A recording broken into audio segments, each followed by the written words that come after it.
Okay, today we will start about the female reproductive tract. So let me first show you what is there in the NCERT book for us, because after all that is very important. So here we are in the NCERT book.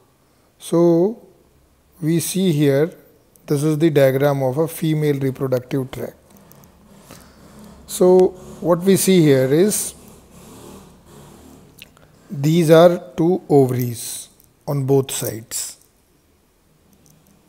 These are two ovaries, and these ovaries, they produce the female gametes known as ovum, ova or ovum.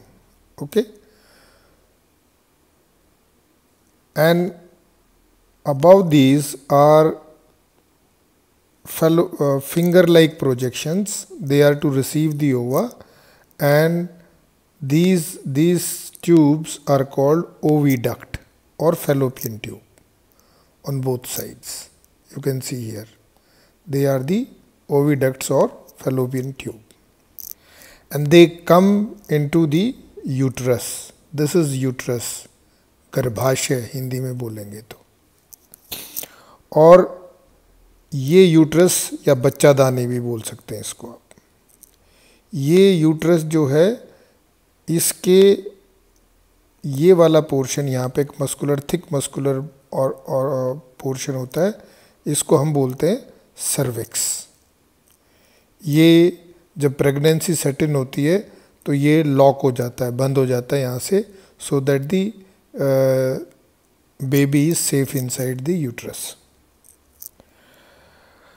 अब जो हमने देखा, ovaries दोनों side हैं, दो ovary हैं, दोनों side ovaries में, I will also tell you about the how reproduction goes on.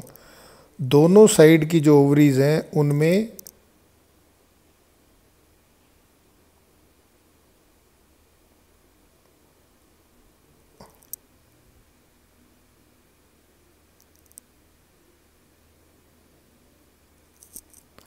Follicles बनते जाते हैं।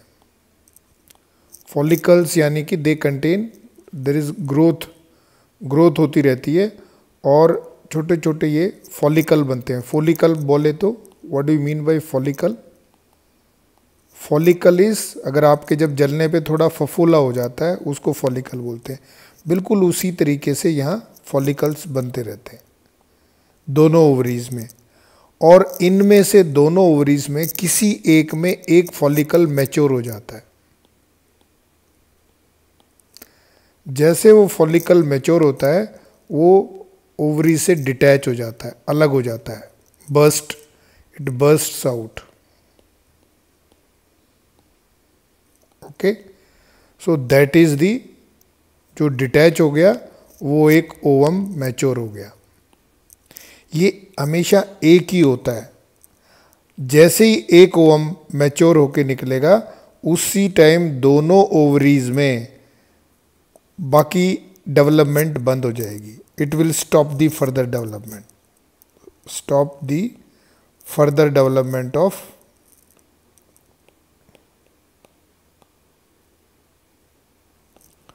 Of follicles. जो एक ओवम निकला है अभी, जो बर्स्ट होके हमने देखा एक ओवम निकला है, वो ओवम पहले अपना रास्ता तय करेगा, और अगर उसको स्पर्म मिल जाता है तो उसका फर्टिलाइजेशन हो जाएगा और एक जायगोट बनके एक बेबी बन जाएगा। और नहीं तो अगर उसे कोई स्पर्म नहीं मिलता है तो वो स्पर्म, वो जो ओवम है वो पास ऑन हो जाएगा, नीचे से निकल जाएगा।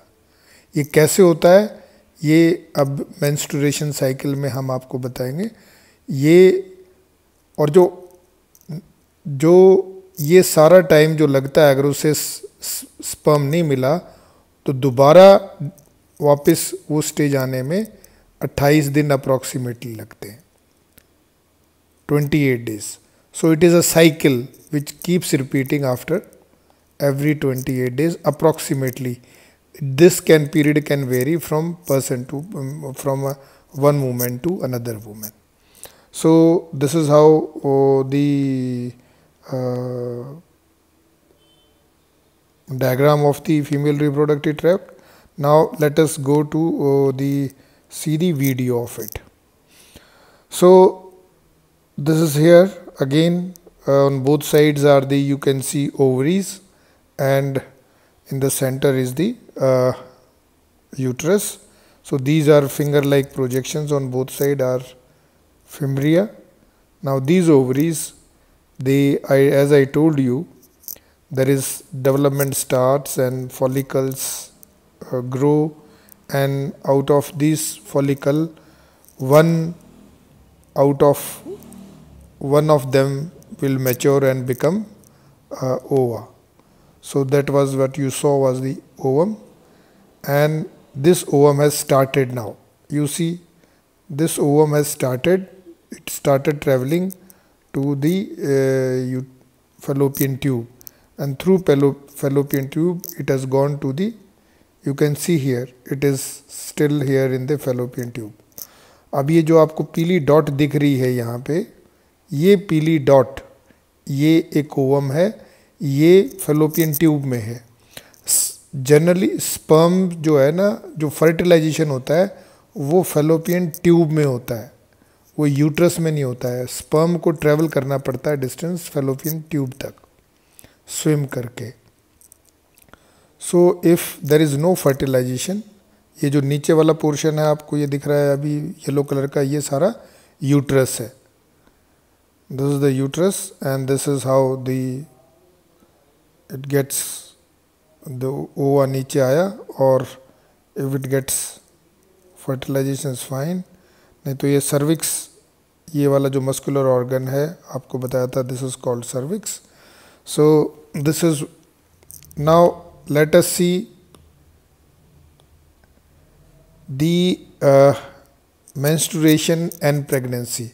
There is very similarity, there is a big similarity between this menstruation cycle and a game of cricket. So let me tell you, in this game of cricket what happens, you have seen there is wicket keeper standing, there are people standing to take catch. So what happens, the bowler comes every time, he balls a delivery to take a wicket. वो हर बार एक ball फेंक रहा है, वो इस उद्देश्य से फेंकता है कि उसे विकेट मिल जाएगा, लेकिन उसे विकेट नहीं मिलता और वो बॉल, उसकी बहुत सारी बॉलें फेंकता रहता है लेकिन उसको विकेट फिर भी नहीं मिलता, और कभी कभार उसको विकेट मिलता है, यानी कि उसके बैट से लग के कोई उसको कैच कर लेगा या बोल्ड कर देगा तभी विकेट मिलता है. तो यहाँ पे जो बार बार जो बॉलिंग कर रहा है बंदा, वो हमारा ओवा, ओवरी से जो निकल रहा है वो है. वो हर 28 दिन में, अप्रॉक्सीमेटली 28 दिन में हर एक ओवा निकलता है. और पूरा जैसे ये विकेट कीपर स्लिप में फील्डर खड़े हैं, ऐसे ही जो हमारी माताओं का जो शरीर होता है लेडीज़ का, उसके अंदर जो यूट्रस है वो अपने आप को तैयार करता है एक जायगोट को नरिश करने के लिए. यानी कि वो हर बार अपने आप को ये तैयारी करता है यूट्रस कि जो है ना, अब की बार जो ओवम आ रहा है वो फर्टिलाइज हो जाएगा और वो उसको एक बेबी के रूप में जल्द संभालना पड़ेगा. इसके लिए वो यूट्रस अपने आप को तैयार करता है. यूट्रस में क्या तैयारी होती है, यूट्रस में जो उसकी लाइनिंग है उसमें ब्लड सप्लाई बढ़ जाती है, जो एंडोमेट्रियम उसके अंदर की लाइन है उसमें ब्लड सप्लाई बढ़ जाती है. सो उसको हम तैयारी बोलते हैं. और अगर वो नहीं फर्टिलाइज होके आता है ओवम, तो सारा ब्लड बाहर निकल जाता है. उसको देखेंगे अभी हम. पहले क्रिकेट में देखें कैसे ये बॉलर बार बार कोशिश कर रहा है. ये देखिए बॉल छूट गई, ये कुछ नहीं हुआ, ये कुछ नहीं हुआ, और ये उसका अब की बार कैच हो गया. So this is how, this is the celebrations that wicket has been taken. Similarly, menstruation में यहाँ भी यही होता है। So let us see again, these are all parts of the female reproductive tract. ये ओवम चला है, अगर ये ओवम फर्टिलाइज हो जाएगा, this is the ovum, see this is in the fallopian tube. अगर ये फैलोपियन ट्यूब में ही फर्टिलाइजेशन होती है, यूट्रस में कभी नहीं होती। So if there is no fertilization, what will happen? अभी हमने आपको बताया था, ये देखिए रेड लाइनिंग है यूट्रस की। तो ये रेड लाइनिंग है, ये बेसिकली क्या है, ये there is lot of blood supply in the inner wall of the uterus, endometrium, उसको हम एंडोमेट्रियम बोलते हैं। उसने अपने आप को एक सॉफ्ट बेड तैयार कर रखा है। और ब्लड सप्लाई किस लिए है? क्योंकि आने वाले जायगोट को नरिशमेंट देने के लिए। तो ये सारी इसलिए तैयारी हो रही है कि जो ओवम निकला है वो फर्टिलाइज हो जाएगा और उसको जो है नरिश करना पड़ेगा, और उसकी तैयारी हो रही है। लेकिन अगर वो नहीं होता फर्टिलाइज तो क्या होगा? ये जो जितनी ब्लड की लाइनिंग आपको दिख रही है और ये ओवम, ये सारा का सारा स्लफ ऑफ हो जाएगा, यानी ये सारा का सारा डिटैच होकर के और बॉडी से बाहर फेंक दिया जाएगा। इसी को हम मेंस्ट्रुएशन साइकिल बोलते हैं, और इसको मंथली भी बोलते हैं क्योंकि लगभग 1 महीने में आती है। ये देखिए इसी तरीके से ये सारा का सारा ब्लड बाहर निकल जाएगा। So this is menstruation cycle. It keeps repeating after every 28 days approximately. It may be different in different women. So we'll have a detailed video of the days of the menstruation cycle, but this is in general what happens in the menstruation.